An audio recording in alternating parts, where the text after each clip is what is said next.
जय श्री हरि। अमला एकादशी कब है? अर्थ फाल्गुन मास शुक्ल पक्ष एकादशी व्रत कथा। मदान्ता बोले कि हे वशिष्ठ जी, यदि आप मुझ पर कृपा करें तो किसी ऐसे व्रत की कथा कहिए जिससे मेरा कल्याण हो। महिषी व वशिष्ठ जी बोले कि हे राजन, सब व्रतों में उत्तम और अंत में मोक्ष देने वाला अमले की एकादशी व्रत का मैं वर्णन करता हूँ। यह एकादशी फाल्गुन माह के शुक्ल पक्ष की एकादशी को आता है। इस व्रत के करने से समस्त पाप नष्ट हो जाते हैं। इस व्रत का फल 1000 गोदान के फल के बराबर होता है। अब मैं आपसे एक पौराणिक कथा कहता हूँ, आप ध्यान पूर्वक सुनिए। एक वैदिक नाम का एक नगर था जिसमें ब्राह्मण, क्षत्रिय, वैश्य और शत्रु चारों वर्ण आनंद सहित रहते थे। उस नगर में सदैव वेद ध्वनि गूंजती रहती थी तथा पापी, दुराचारी तथा नास्तिक उस नगर में कोई भी नहीं था। उस नगर में चैत्रथ नाम का एक चंद्रवंशी राजा राज्य किया करता था। वह अत्यंत विद्वान तथा धर्मी था। उस नगर में कोई भी व्यक्ति दरिद्रता व कंजूस नहीं था। तब सभी नगरवासी विष्णु भक्त थे और अमला, वृद्ध, स्त्री, पुरुष एकादशी का व्रत किया करते थे। एक समय फाल्गुन मास के शुक्ल पक्ष की अमले की एकादशी आई। उस दिन राजा, प्रजा तथा बाल वृद्ध सबने हर्षपूर्वक व्रत किया। राजा अपनी प्रजा के साथ मंदिर में जाकर पूर्ण कुंभ स्थापित करके धूप, दीप, नैवेद्य, पंचरत्न आदि से धात्री आंवले का पूजन करने लगे और इसी प्रकार उनकी स्तुति करने लगे। हे धात्री, तुम ब्रह्म स्वरूप हो, तुम ही ब्रह्मा जी द्वारा उत्पन्न हुए हो और समस्त पापों का नाश करने वाले हो। तुमको नमस्कार है। अब तुम मेरे आराध्य स्वीकार करो।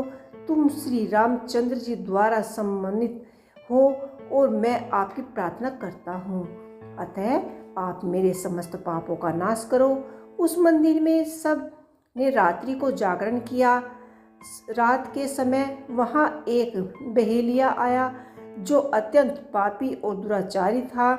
वह अपने कुटुंब का पालन जीवन हत्या करके किया करता था। भूखा और प्यास से अत्यंत व्याकुल वह बहेलिया इस जागरण को देखने के लिए मंदिर के एक कोने में जा बैठा और विष्णु भगवान तथा एकादशी महात्म की कथा सुनी। इसी प्रकार अन्य मनुष्यों की भांति उसने भी सारी रात जागरण किया, जागरण में ही बिता दी। प्रातःकाल होते ही वह सबसे पहले अपने घर चला गया तो बहेलिया भी अपने घर चला गया। घर जाकर उसने राजा विदुरथ के घर जन्म लिया और उसका नाम विषुरथ रखा गया। आयु होने पर वह चतुरांगनी सेना के सहित तथा धन धन्य से युक्त होकर 10,000 ग्रामों का पालन करने लगा। वह तेज में सूर्य के समान, कीर्ति में चंद्रमा के समान, वीरता में भगवान विष्णु के समान और क्षमा में पृथ्वी के समान था। वह अत्यंत धार्मिक, सत्यवादी, कर्मवीर और विष्णु भक्त था। वह प्रजा का पालन भाव से पालन करता था। दान देना उसका नित्य कर्तव्य था। एक दिन राजा शिकार खेलने के लिए गया।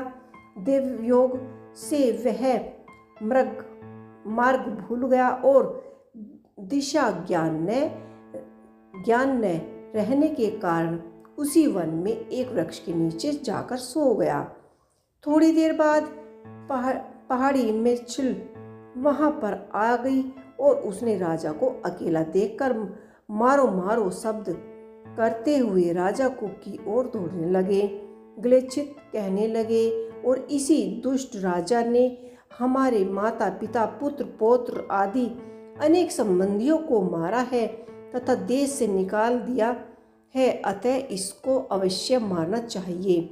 ऐसा कहकर वे म्लेच्छ उस राजा को मारने के लिए दौड़े और अनेक प्रकार के अस्त्र शस्त्र उसके ऊपर फेंकने लगे। वे सब अस्त्र शस्त्र राजा के शरीर पर गिरते ही नष्ट हो जाते और उनका वार पुष्प के समान प्रतीत होता। अब उन म्लेच्छों के अस्त्र शस्त्र उल्टे उन्हीं पर प्रहार करने लगे, जिससे वे मूर्छित होकर गिरने लगे। उसी समय राजा के शरीर से एक दिव्य स्त्री उत्पन्न हुई।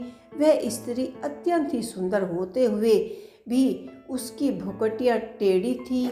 उसकी आंखों से लाल लाल अग्नि निकल रही थी, जिससे वह दूसरे काल के समान प्रतीत होती थी। वह स्त्री म्लेच्छा को मारने दौड़ी और थोड़ी देर में ही उसने सब म्लेच्छों को काल के गाल में पहुंचा दिया। जब राजा सो कर उठा तो उसने म्लेच्छों को मरा हुआ देखकर कहा कि इन शत्रुओं को किसने मारा है? इस वन में तो मेरा कोई भी हितैषी रहता नहीं है। वह ऐसा विचार कर ही रहा था कि आकाशवाणी हुई कि हे राजा, इस संसार में विष्णु भगवान के अतिरिक्त कौन तेरी सहायता कर सकता है? इस आकाशवाणी को सुनकर राजा अपने राज्य में आ गया और सुख शांति पूर्वक राज्य करने लगा। महिषी वशिष्ठ जी बोले कि हे राजन, यह अम्लिका एकादशी के व्रत का ही प्रभाव था। जो मनुष्य इस अम्मालिका एकादशी का व्रत करता है वह प्रत्येक कार्य में सफल होता है और अंत में उसे विष्णु लोक की प्राप्ति होती है। बोलो श्री हरि विष्णु भगवान की जय।